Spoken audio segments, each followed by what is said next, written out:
ఎన్నికల కోసం, పార్టీ పరిరక్షణ కోసం, వారి వ్యక్తిగత పరిరక్షణ కోసం సిద్ధంగా ఉంటుంది. ఒకవేళ కనుక నేను నా ఆత్మీయులతోన ఒక్కరితో చర్చించినా నాకు తెలుసు ప్లాన్ బి సిద్ధంగా ఉంటుంది. బీఆర్ఎస్ పార్టీలో ఏ రకంగా క్యారెక్టర్ అసాసినేట్ చేయాలి, ఏ రకంగా పార్టీ నుంచి పొగబెట్టి పంపించాలి, ఏ రకంగా ఒక మచ్చ వేసి ముద్ర వేసి పంపించాలని ఒక కుట్ర జరుగుతుందని మాత్రమే నేను మీకు చెప్పకుండా రావడం జరిగింది, రాజీనామా చేయడం జరిగింది.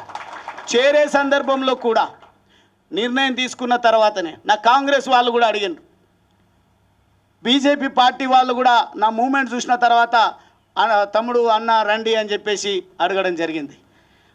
అప్పుడే నేను నిర్ణయం నా అంతటా నేను వ్యక్తిగతంగా తీసుకున్నటువంటి భావన నా నియోజకవర్గ ప్రజల్లో, నా ఉమ్మడి మహబూబ్ నగర్ జిల్లా ప్రజల్లో, అదేవిధంగా రాష్ట్ర వ్యాపితంగా నేను ఈ స్థాయికి రావడానికి ఒక్కొక్క దశలో ఒక్కొక్కరు సహకరించినటువంటి వాళ్ళు, సూచించినటువంటి వాళ్ళు, నడిపించినటువంటి వాళ్ళు అఫెండ్ అయ్యినరు, బాధపడుతున్నారు.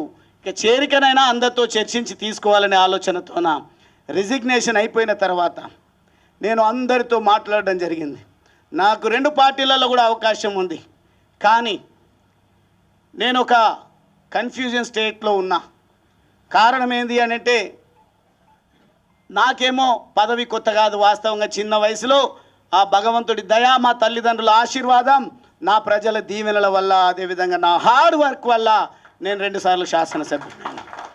మళ్ళీ శాసనసభ్యుడు కావాలనో, పార్లమెంట్ సభ్యుడు కావాలనో, నామినేటెడ్ పదవులు కావాలనో అనేది నాకు కాంక్ష లేదు. ఈరోజు 10 రూపాయల సభ్యత్వం అన్న ఏదైతే ఇచ్చిండో, 100 రూపాయలు అంటారు, 100 రూపాయల సభ్యత్వం కూడా అవసరం లేదు. నేను ఈ కుటుంబంలో నా జర్నీని ఒక సామాన్య కార్యకర్తలాగా మొదలు పెడతా.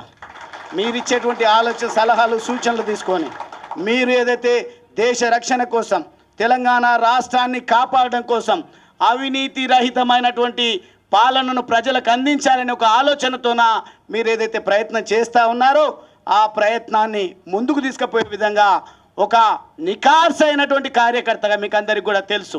20 సంవత్సరాలు, దాదాపుగా 2 దశాబ్దాల పాటుగా నేను బీఆర్ఎస్ పార్టీలో పనిచేసిన, ప్రభుత్వ విప్గా కూడా పనిచేసిన, చాలా ఇంపార్టెంట్ టాస్క్స్ ఏవి ఇచ్చినా కానీ ఒక నిబద్ధత కలిగినటువంటి కార్యకర్తగా నేను అక్కడ పనిచేసి మెప్పు పొందడం జరిగింది. అందుకే మొన్న అచ్చంపేటకు వచ్చి పెద్ద నాయకులు రావాలనుకున్నారంట.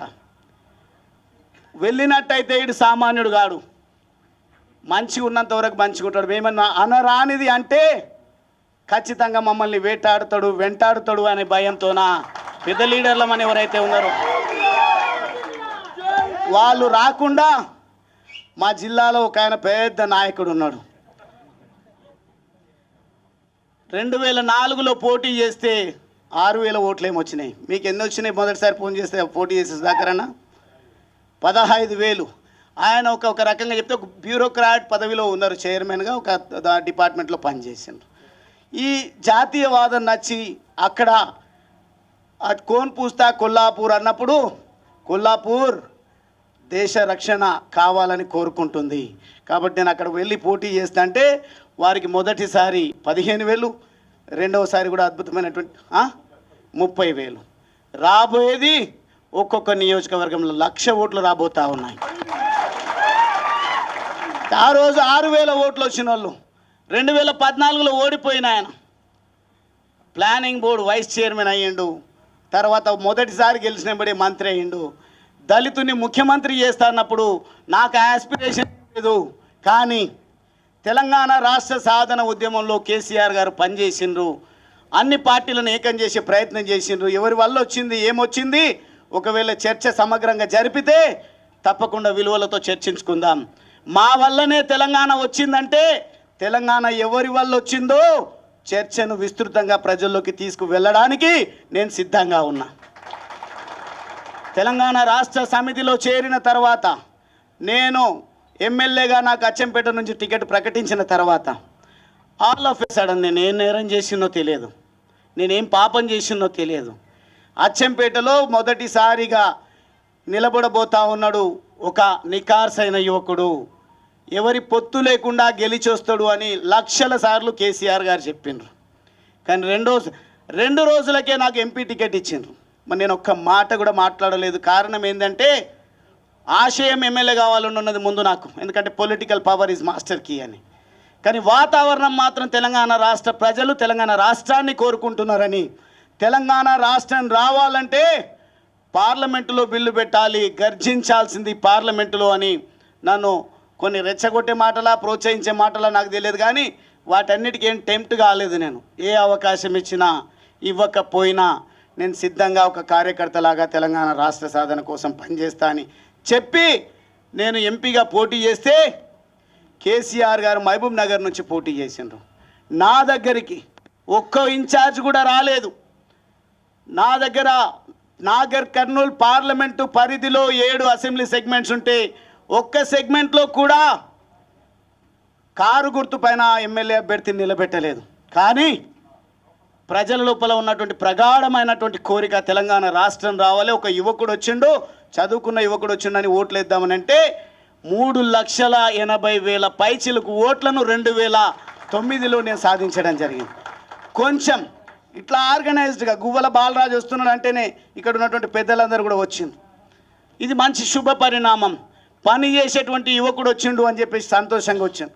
కానీ ఎంపీ పార్లమెంటులో అడుగుపెట్టే ఆస్కారం ఉన్నా కేసీఆర్ గారి దగ్గర మొత్తం కూడా దేశాన్ని కాపాడాలంటే మోడీ గారు బలగాలను మోహరిస్తూ ఎవని ఊహకందని విధంగా ఆటంకవాదులను ఉగ్రవాదుల స్థావరాలను ఏ రకంగా సింధూర్ పేరిట ఆపరేషన్ సింధూర్ పేరిట అంతమొందించిండో ఆ రకంగా చేయాల్సినటువంటి అవసరం ఉండే నా దగ్గర కూడా అది చేయలేదు. కానీ మహబూబ్ నగర్ పార్లమెంటులో మాత్రం నా university, Osmania university, Kakatiya university, అదేవిధంగా రకరకాల సంఘాలను అక్కడికి తీసుకెళ్ళి గెలుపొందిండు. గెలుపు నాదే అని క్లెయిమ్ చేసుకున్నా ప్రజలు ఏమనలేదు. కానీ అదే పని నాతో కొంత ఒక 10% కూడా నాగర్ కర్నూల్లో ఎఫర్ట్ పెట్టి ఉంటే 31 సంవత్సరాల వయసులోనే పార్లమెంటులో అడుగుపెట్టే అవకాశం ఉన్నది. కానీ బాధపడకుండా పని చేసుకుంటూ పోతే 2014 ఎన్నికలు వస్తే మళ్ళా కూడా పెద్దలు రాములు గారు ఒక పార్టీలో మంచి నిబద్ధతతో పనిచేస్తున్నారు. పోటీ వీళ్ళకే పెట్టాలి. గువ్వల బాలరాజు టికెట్ ఇవ్వమని పాపం వారిని మోసం చేసి పార్టీలోకి తీసుకొచ్చిండ్రు. ఎంపీ చేసినామని మాట్లాడవచ్చు వారి గురించి కూడా. వారికి క్రెడిబిలిటీ లేకుండా, నాకు క్రెడిబిలిటీ లేకుండా మేము ప్రజా జీవితంలో కొనసాగడం లేదు. మాకు ఎంతో కొంత క్రెడిబిలిటీ ఉంది, హార్డ్ వర్క్ చేసే స్వభావం ఉంది. కాబట్టి మేము గెలిచి 2014-18లో గెలిచినాం. కానీ 2023లో ఓడిపోయిన వెంటనే గువ్వల బాలరాజుకి అహంకారం ఎక్కువ, గువ్వల బాలరాజుకు కోపం ఎక్కువ, అందుకే ఓడిపోయింది అన్నారు. అలా సార్ మీరు ఎట్లా ఓడిపోయినరు? 30 మందిని మార్చింటే చాలు మళ్ళీ అధికారం మాదే వచ్చేది. కానీ వీళ్ళకి అవకాశం ఇచ్చినామన్నారు. అంత త్యాగం ఎందుకు నాయన? మళ్ళీ మీ ఓటమికి కారణాలు ఏంది? అవకాశం ఇచ్చిన భిక్ష అని మాట్లాడుతున్నారు. టీఆర్ఎస్ ఎల్పీలో చర్చించేటప్పుడు ఒక విషయం ప్రస్తావనకు వచ్చింది.